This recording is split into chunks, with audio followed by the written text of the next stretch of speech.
NASA perkirakan Jakarta bakal tenggelam, wakilnya Anies beri pernyataan menohok. Sudah siap belum kalau Jakarta tenggelam? Cilincing, banjir dong ah.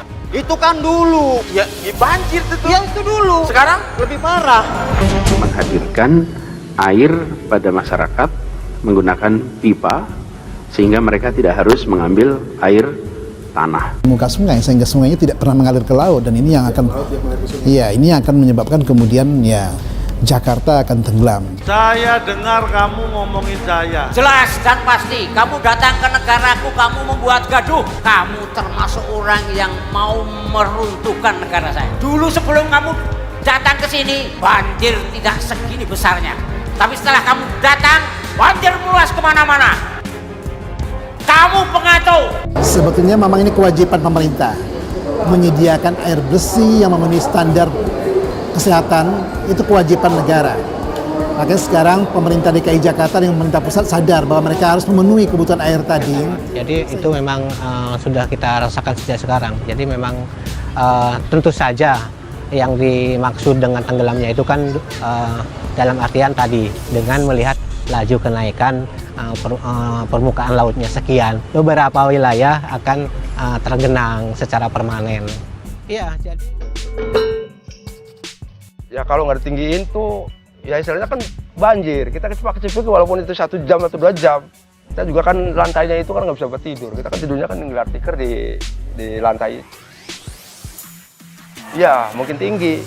Ya mesti menambah terus lah. Itu minimal ya dalam 1 tahun tuh ya kurang lebihnya itu ya 50 cm lah. Bukan saya yang menyebabkan banjir. Beda antara naturalisasi dan normalisasi.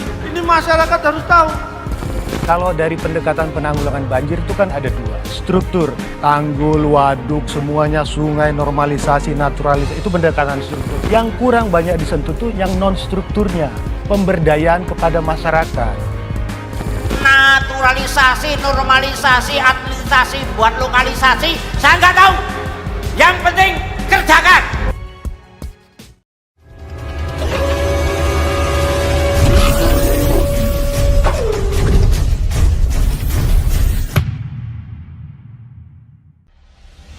Perkiraan Badan Penerbangan dan Antariksa Amerika Serikat atau NASA soal wilayah ibu kota akan tenggelam dikomentari Ahmad Riza Patria. Wakil Gubernur DKI Jakarta itu langsung buka suara. Riza menjelaskan tidak mempersoalkan terkait perkiraan NASA itu. Itu silakan saja, semua ahli boleh berpendapat, katanya Senin 19 Juli. Menurutnya pemerintah Provinsi Pemprov DKI Jakarta akan mempelajari lebih dalam terkait perkiraan dari NASA. Kami akan punya ahli-ahli yang coba memberikan data, fakta dan konsep tentang Jakarta ke depan lebih baik, ucapnya. Baginya segala sesuatu yang berkepentingan masyarakat Jakarta di masa depan pastinya akan menjadi prioritas utama. Tentu kami ingin Jakarta menjadi kota yang maju, bahagia warganya, kota yang bersih, rapi, aman, indah, menarik, dan tentu tidak tenggelam, ucapnya. Sebagaimana diketahui, prediksi itu diungkapkan NASA pada laman resminya tengah tahun ini. Untuk penyebabnya, kombinasi banyak faktor perubahan iklim, jumlah penduduk yang terus bertambah, dan eksploitasi air di ibu kota RI itu. Dengan meningkatnya suhu global dan pencairan lapisan es, bahkan kota pesisir menghadapi resiko banjir yang semakin besar. Itu dikarenakan kenaikan permukaan air laut, tulis NASA. Sementara itu rata-rata permukaan laut global naik sebesar 3,3 mm per tahun. Apalagi hujan makin intens dengan atmosfer yang terus memanas. Selain itu penurunan permukaan tanah Jakarta dipercepat oleh urbanisasi, perubahan fungsi lahan, dan pertumbuhan penduduk yang sangat cepat. Kondisi lainnya tersumbatnya saluran sungai dan kanal oleh sedimen atau sampah menjadi penyebab penurunan tanah Jakarta. NASA pun menyatakan bahwa Jakarta berpotensi tenggelam karena adanya penyedotan air tanah secara masif. Alhasil 40% permukaan tanah di Jakarta berada di bawah permukaan laut saat ini. Rektor Universitas Ibnu Khaldun atau UIC, Musni Umar, mengklaim bencana banjir yang mengepung sejumlah kawasan di DKI Jakarta belakangan ini bukan hal baru. Pasalnya bencana tersebut sudah terjadi sejak zaman dahulu. Pernyataan tersebut disampaikan Musni melalui cuitan di akun Twitter pribadinya @musniumar seusai mengamati curah hujan dengan intensitas cukup tinggi di Jakarta pada Selasa 25 Februari 2020 pagi. Pagi ini hujan pasti ada bagian di Jakarta yang terkena banjir. Jakarta sejak zaman bahula sudah banjir. maka ada Rawajati, Rawamangun, Rawabadak, dan lain-lain, cuit Musni seperti dikutip suara.com. Menurut Musni, sejak dahulu kala, para pemimpin DKI Jakarta telah berupaya menanggulangi banjir, meski tak kunjung membuahkan hasil. Begitu pula saat kepemimpinan Gubernur sekarang Anies Baswedan.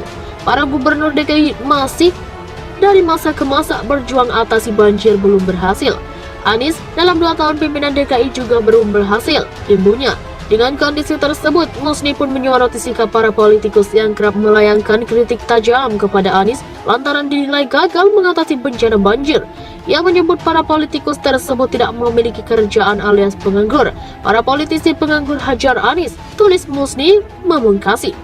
Kontan saja, cuitan Musni tersebut memantik respon warga Twitter, tak terkecuali dengan politikus Ferdinand Hutahian yang membalas asumsi itu dengan sindiran pedas. Cuitan Rektor UIC soal banjir dibalas Ferdinand Hutahian. Twitter @ferdinandhian2.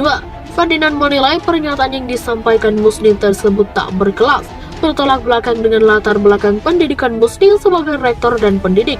Sebuah statement tak berkelas dari seorang Musni Umar. Ternyata gelar dan jabatan tak membuat Anda beradab memiliki kata-kata, balas Ferdinand. Tak cukup sampai di situ, Ferdinand menyentil Musni karena telah merendahkan pekerjaan para pengkritik Anies. Bagi pria kelahiran 18 September 1977 tersebut, Musni telah menunjukkan sikap memalukan sehingga layak mendapat protes. Kau pikir pekerjaanmu sudah lebih hebat dari orang lain hingga kau menjustifikasi secara rendah para pengkritik Anies? Anda memalukan, rakyat berhak protes, kata Ferdinand. Respon Ferdinand tersebut juga mendapat beragam komentar dari warganet. Badan Pemeriksa Keuangan BPK Perwakilan DKI Jakarta mencatat Gubernur DKI Jakarta Anies Baswedan telah membayar 983,31 miliar rupiah kepada Formula E Operation VOA terkait penyelenggaraan Formula E.